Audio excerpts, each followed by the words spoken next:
السلام عليكم ورحمة الله وبركاته. ازيكم يا اغلى متابعين في الدنيا؟ عاملين ايه؟ يا رب تكونوا بخير وفي افضل حال. حبايب قلبي، وحشتوني جدا طبعا من الفيديوهات اللي فاتت. معلش اتأخرت عليكم، بس كان عندي شوية ظروف كده، وكمان التليفون كان باظ، وكان عندنا فرح. عقبال عندكم يا رب جميعا تفرحوا بأولادكم كده وبحبايبكم، فده اللي أخرني عليكم. فالنهاردة هنعمل مع بعض هوريكم طريقتي في عمل البط، وهنعمل شوية محشي ورق عنب حلوين كده. يلا بينا نبدأ الفيديو ونشوف عملنا الكلام ده ازاي.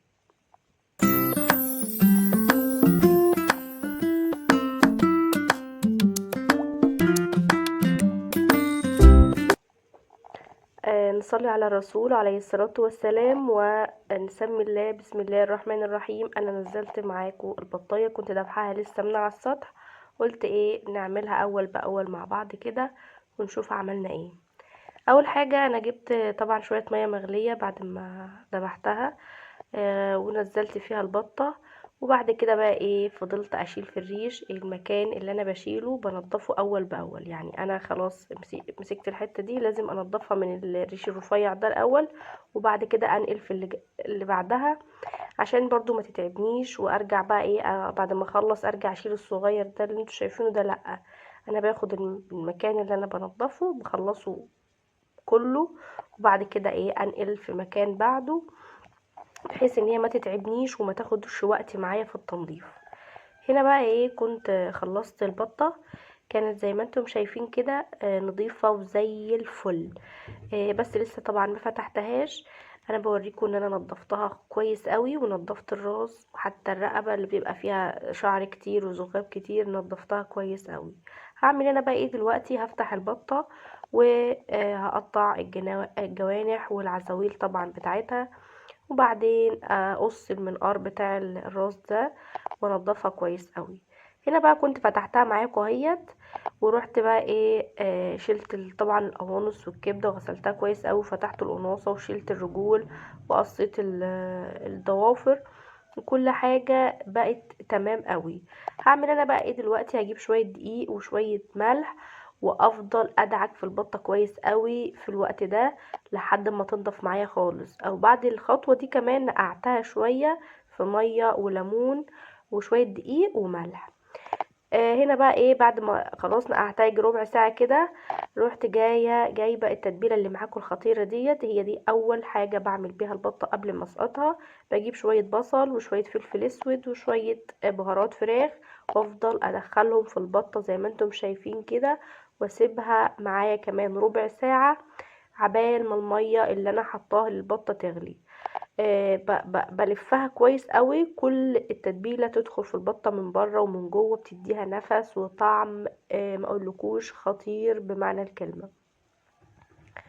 هنا خلاص كانت الميه غليت معايا، هنزل فيها بقى بمعلقه ونص ملح من الكبيره، وربع معلقه فلفل اسود، وبصلايه صغيره. وبعد كده بقى ايه، هسقط البطة فيها، وبعدين العزاويل بشوية التتبيلة اللي فاضلين بكل حاجة، واغطي عليها واسيبها بقى لحد ما ايه تغلي وتستوي براحتها. وبعدين هفضل اقلب فيها. معايا هنا بقى ايه ورق عنب. ورق العنب ده انا مفرزاه من الشجرة بتاعتنا، فورق عنب صغير وخفيف وجميل بصراحة. جايباه، جبت بقى شوية مية زي ما انتم شايفين تغلي، وهسقط فيها ورق العنب اغليه. طبعا انا عملت معاكم قبل كده الطماطم بتاعه المحشي دي، التغذية بتاعه المحشي عملتها معاكم على القناة قبل كده، هسيب لكم الرابط اسفل الفيديو، شوفوه مع محشي ورق العنب. هي دي نفس الخلطة، بس انا كنت يعني ايه مفرزاها وكانت عندي جاهزة، فقلت بقى ايه اشتغل منها على طول. حتى انا غسلت الرز وضفت الخلطة وضفت الخضار. هنا بحط شوية بهارات محشي بس، عشان هي دي اللي ما كانتش محطوطة مع التسبيكة بتاعة المحشي، فانا حطيتها على الرز كده وانا بقلبه. هنا بقى في قعر الحلة اللي انا هحشي فيها، معايا شرايح بصل وشرايح طماطم، بحطهم في القعر كده، بيدي نفس وبيحمي ورق العنب ان هو يتحروق ولا كده. طريقتي في المحشي ما بتاخدش وقت، وطريقة جميلة قوي، والصباع بيبقى صغير وحلو، وما بيبقى يعني سهل في اللف، وبتبقى طريقة المحشي بيبقى شكله جميل كده فيها. فانا بجيب شوية رز، بفرد الورقة وبحط شوية الرز في النص زي ما انتم شايفين، وبطبقها من الجنب ده وبعدين الجنب ده وبعدين الفها في ثانية، ما بتاخدش معايا وقت، ويبقى الصباع طالع صغير وجميل قوي، يستاهل بقكم والله. اتفضلوا معانا. كده خلصت الكمية اللي معايا، المحلة الصغيرة دي على قدنا طبعا.